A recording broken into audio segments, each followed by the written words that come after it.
நம்ம தோட்டத்தில் நம்ம என்ன வேலை பார்த்தோம் அப்படிங்கிறதுக்கு முன்னால் உங்களுக்கு விவசாயம் பிடிக்கும் அப்படின்னா கமெண்ட்டில் க்ரீன் கலர் ஹார்ட் கொடுங்க. எத்தனை பேருக்கு விவசாயம் பிடிக்கும் அப்படிங்கிறத நான் தெரிஞ்சுக்கிறேன். நம்ம வந்து கசலி வாழை போட்டுறது தெரியும். இந்த கசலி வாழைக்கு வந்து நம்ம இன்றைக்கி குழி போட போகிறோம். குழி வந்து எதுக்காக போடுறோம், அந்த குழியை வந்து எவ்வளோ டிஸ்டன்ஸில் போடணும், அது எந்த அளவு ஆழமாக போடணும், அது போடுறதுனால நமக்கு கிடைக்கக்கூடிய நன்மைகள், அதை பற்றி தான் இந்த வீடியோ ஃபுல்லாக பார்க்க போகிறோம். மறக்காமல் ஸ்கிப் பண்ணாமல் இந்த முழு வீடியோவும் பாருங்கள். அதுக்கு முன்னால் நம்ம சேனலை சப்ஸ்கிரைப் பண்ணிட்டு பாருங்கள். வாங்க நம்ம வீடியோக்குள்ளே போகலாம். நம்ம வந்து கசலி வாழை போட்டுருந்தா உங்களுக்கு தெரியும்.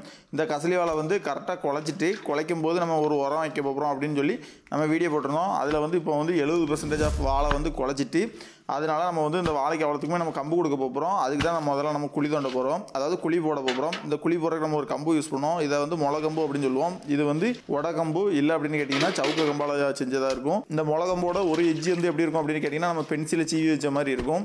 இந்த முளகம்பை வச்சு நம்ம ஒரு 1.5 அடி அளவுக்கு ஆழம் குழி போடுவோம். எதுக்காக அப்படின்னு கேட்டிங்கன்னா அந்த வாழை வந்து வாழையோட மேக்ஸிமம் வெயிட் பாதி வெயிட் வந்து இந்த கம்பில் தான் வெயிட் எடுக்கும். அதுக்காக நம்ம வந்து 1.5 அடி அளவுக்கு ஆழம் போடுவோம். அது போக மழை பெஞ்சுது அப்படின்ட்டு கேட்டிங்கன்னா நம்ம தரையில் வந்து ஒரு இந்த கிளைமேட்டில் வந்து மழை அதிகமாக பெய்யாது. இருந்தாலும் ஒரு மணி நேரம் மழை பெஞ்சுது அப்படின்னு கேட்டிங்கன்னா ஒரு ஜான் அளவுக்கு வந்து தரை ஈரமாகவும் அதுக்கு கீழே ஈரமாகாது. அதுக்காக தான் நம்ம வந்து 1.5 அடி அளவுக்கு நம்ம ஆழம் போட்டோம் அப்படின்ட்டு கேட்டிங்கன்னா அந்த மழை பெஞ்சதுனாலும் நமக்கு வந்து அந்த ஈரடி வந்து அந்த குழி அளவு பாதிக்காது அப்படிங்கிறக்காக தான் நம்ம 1.5 அடி அளவுக்கு குழி போடுறோம். சரி, இந்த இது வந்து வாழையை விட்டு எவ்வளோ டிஸ்டன்ஸில் இருக்கணும் அப்படின்னு கேட்டிங்கன்னா வாழையிலேருந்து கரெக்டாக 1.5 ஜான் இல்லை 2 ஜான் கேப்புக்குள்ளேயே தான் நம்ம இந்த குழி போடுவோம். ஏன்னு கேட்டிங்கன்னா நம்ம ரொம்பவும் இழுத்து போட்டுட்டோம் அப்படின்னு கேட்டிங்கன்னா வாழையோட முக்கால்வாசி வெயிட் வந்து இந்த கம்பில் ஏறிடும். இதே இது ரொம்ப ஒட்டி போட்டோம் அப்படின்னு கேட்டிங்கன்னா அந்த வாழையோட வெயிட் வந்து இந்த கம்பிலே ஏறாது.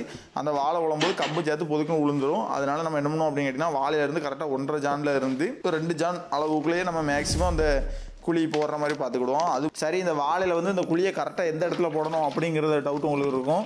வாழையிலேருந்து கரெக்டாக 2 ஜான் தள்ளி போட்டுரும். ஆனால் வாழையில் கரெக்டாக எந்த இடத்துல கணக்கு பண்ணி போடணும் அப்படின்னு கேட்டிங்கன்னா வாழையில் வந்து பொதி தள்ளி இருக்கும். அதாவது வாழைத்தார் வரக்கூடிய அந்த தண்டு வந்துருக்கும். அந்த தண்டு வந்ததுக்கு பக்கத்தில் ஒரு மாடல் பெரிய மாடல் இருக்கும். அதாவது டாப்பு மாடலுக்கும் அந்த வாழை பொதிக்கும் நடுவில் கரெக்டாக கம்பு விழுற மாதிரி கணக்கு பண்ணி நம்ம குழி போட்டோம் அப்படின்னு கேட்டிங்கன்னா அந்த வாழையோட வெயிட்டும் அந்த வாழைத்தாரோட வெயிட்டும் வந்து அந்த கம்பில் ஏறும். இதே நம்ம வேறு எந்த கரை போட்டாலுமே காற்று சுற்றி அடிச்சிது அப்படின்னு கேட்டிங்கன்னா அந்த கம்பு வந்து ஒடிஞ்சு கீழே விழுறதுக்கு அதிக வாய்ப்பு இருக்குது. அதுபோக வாழையை வந்து அந்த வெயிட்டை வந்து அந்த கம்புக்கு கொடுக்காது, அதுவே எடுத்துக்கிட்டு நம்ம எதிர்பார்த்த அளவு மகசூல் கிடைக்காம போகிறதுக்கும் வாய்ப்பு இருக்குது. நம்ம வந்து வாழையில் வந்து ஓவரளவு வெயிட் பிடிக்காமல் இருக்கிறதுக்காகவும் அதுபோக காற்றுல இருந்து ப்ரொடெக்ட் பண்ணுறதுக்காகவும் காற்று மழையிலேருந்து ப்ரொடெக்ட் பண்ணுறதுக்காகவும் தான் நம்ம இந்த மாதிரி குழி போட்டு கம்பு கொடுக்கும். இது வந்து ஒவ்வொரு ஏரியாவில் ஒவ்வொரு மாடலில் செய்வாங்க. சில ஏரியாவில் கயிறு கட்டியும் கொடுப்பாங்க. நம்ம வந்து நம்ம ஏரியாவில் குழி போட்டு கம்பு கொடுப்போம். இந்த குழி போடுறதுக்கு நம்ம என்னென்ன பொருட்கள்லாம் யூஸ் பண்ணுவோம் அப்படின்னு கேட்டிங்கன்னா நம்ம முளகமும் அதுபோக தண்ணி ஒரு வாளி வச்சுக்கிடுவோம்.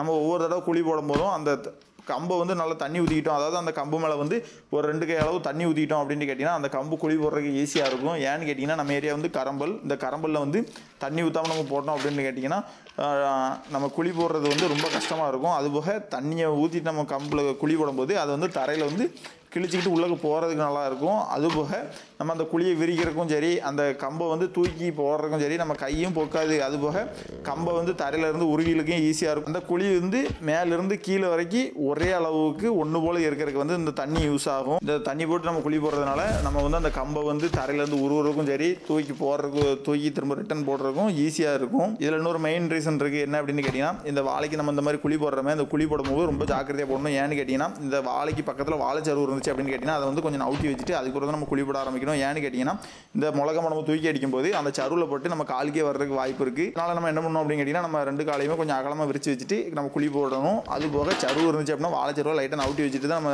போடணும். ஏன்னு கேட்டிங்கன்னா இந்த முளகம் வந்து லைட்டாக தட்டிச்சு அப்படின்னா காலில் போட்டுச்சு அப்படின்னா காலில் இந்த கரை ஓட்ட போட்டு அந்த பக்கம் வந்துடும். இதே மாதிரி நடந்திருக்கு அப்படின்னு கேட்டிங்கன்னா நம்ம ஏரியாவிலாம் நடந்திருக்கு. அதனால் நம்ம மேக்ஸிமம் குழி போடும்போது ரொம்ப கேர்ஃபுல்லாக இருக்கணும். இது வெறும் கம்பில் தானே சீக்கி வச்சுருக்காங்க அப்படின்ட்டு நீங்கள் நினைக்கக்கூடாது.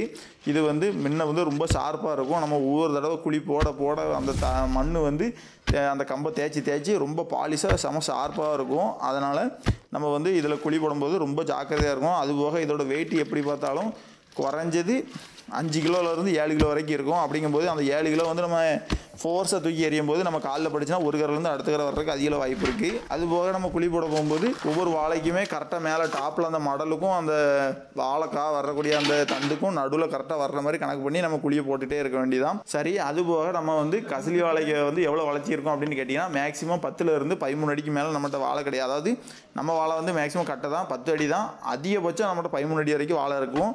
சரி, அப்போ வந்து நம்ம இதுக்கு எத்தனை அடி கம்பு கொடுக்கலாம் அப்படின்னு கேட்டிங்கன்னா நம்மகிட்ட உள்ள அந்த 15 அடி 12 அடியிலேருந்து 15 அடி கம்பு போதுமானதாக இருக்கும். ஏன்னு கேட்டிங்கன்னா தரையில் வந்து 1.5 அடி அளவு கம்பு போயிடும். அதுக்கு பிறகு மேலே வந்து நமக்கு வந்து 10 அடி இருந்துச்சு அப்படின்னு கேட்டிங்கன்னா வாழை 10 அடி வாழை தான், அதனால் மேக்ஸிமம் கொடுத்துடலாம். அப்போ உங்கள்கிட்ட வந்து 15 அடி வாழை 17 அடி வாழைலாம் வந்தது கிடையாது அப்படின்னு கேட்டிங்கன்னா அதுவும் வந்திருக்கு. அதாவது கசலி வாழையை பொறுத்த வரைக்கும் நிழல் வெள்ளம் அந்த மாதிரி எதுவும் பிரச்சனை இருந்துச்சுன்னா வாழை வளரும். அதை விட்டோம் அப்படின்னு கேட்டிங்கன்னா நம்ம நடி எடுத்து விட்றதுல 3வது நடி 4வது நடி அப்படி வாழை வச்சவங்க போட்டாங்க. அப்படி போட்டாங்க அப்படின்னு கேட்டிங்கன்னா தூர் வந்து பணம் மாதிரி பருத்துட்டு வாழை வந்து குறைஞ்சது 20 அடி 15 அடி அப்படிலாம் ஒவ்வொரு வளர்த்தியாக வளரும். அந்த மாதிரி வந்து நடி எடுத்து விட்டால் மட்டும் தான் அந்த பிரச்சனை வரும். ஆனால் நடி எடுத்து விட்டோம் அப்படின்னு கேட்டிங்கன்னா வேலை செலவுகள் கம்மியாக இருக்கலாம், ஆனால் நம்ம எதிர்பார்த்த அளவு மகசூல் கிடைக்காது. வாழை தரது முதல் நடியில் வந்து அந்த வாழை 20 கிலோ காய்க்கு அப்படின்னு கேட்டிங்கன்னா நம்ம 3வது நடி பார்க்கும்போது அந்த வாழை வந்து 10 கிலோ இல்லை 8 கிலோ அந்த சீஸில் தான் தார் வரும். நமக்கு வந்து செலவு பார்த்தீங்க அப்படின்னு கேட்டிங்கன்னா அதை விட இது வந்து 75% கம்மியாக இருக்கலாம் செலவு. ஆனால் வாழையும் நம்ம எதிர்பார்த்த அளவு மகசூல் கிடைக்காது. நம்ம இன்றைக்கி வந்து ஃபுல்லாக குழி போடுற வேலை மட்டும் தான், எப்பெல்லாம் குழி போடுறோம் அப்படிங்கிறது இந்த முழு வீடியோ பார்த்துக்குவாங்க.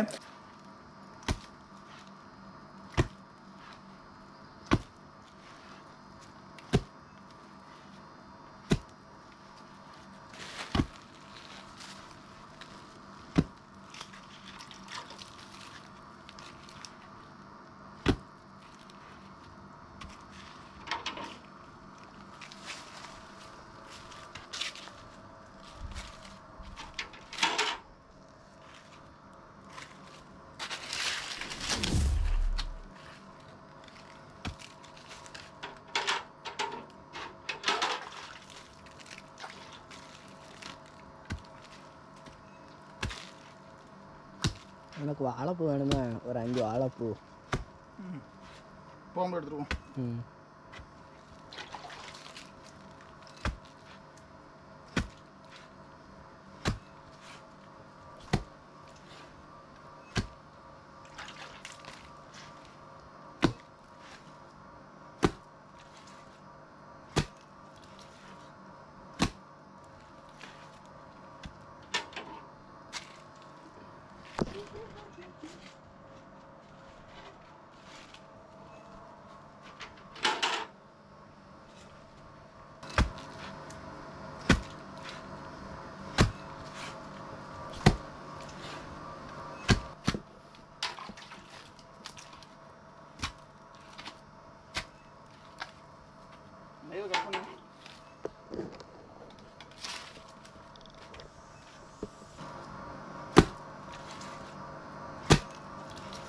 வேலைக்கு போகிற எடுத்துட்டு லைனை மட்டும் பிடி, அது விட்றோண்ணே.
அது எப்படி சார் பார்க்குறாங்க, கீழே எப்படி சார் பார்க்குறாங்க?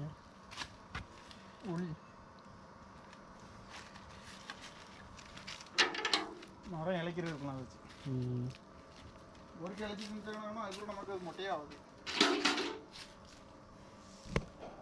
உடஞ்சிரும்ண்ணே. கம்பு இட்டு போகும், அடுத்த வருஷம் இருக்கும். தண்ணி ஊற்ற ஊற்றண்ணே.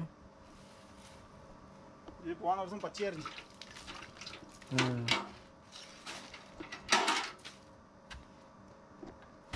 என்ன இது இன்னொரு வாட்டி அடுத்த வருஷம் யூஸ் பண்ணலாமா?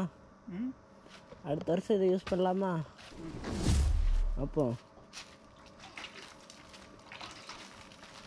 அடுத்த வருஷம் கம்பு சின்னதாயிருங்க. சின்னதாகுமா?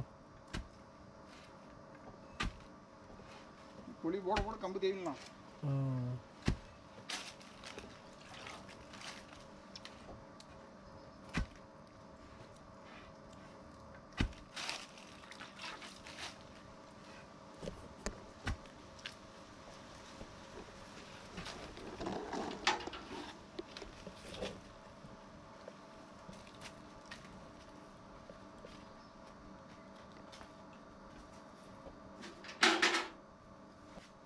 எத்தனை நிமிஷம் வந்துருக்கு?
எனக்கு வாழைப்பூ வேணுமே, ஒரு 5 வாழைப்பூ.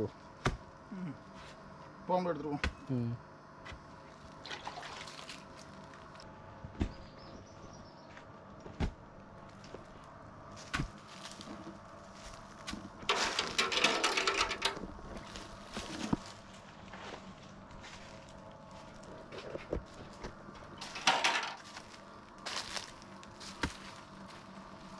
உங்களுக்கு விவசாய ரிலேட்டடாக எதுவும் டவுட்னா மறக்காம கமெண்ட் பண்ணுங்கள். அது ரிலேட்டடாக வீடியோ மேக் பண்ணி போடுறோம். விவசாயம் பழகு, விவசாயம் என்றும் செழிக்கட்டும். சரி, போய்ட்டு போய் மறக்காம சேனலை சப்ஸ்கிரைப் பண்ணிட்டு பாருங்கள்.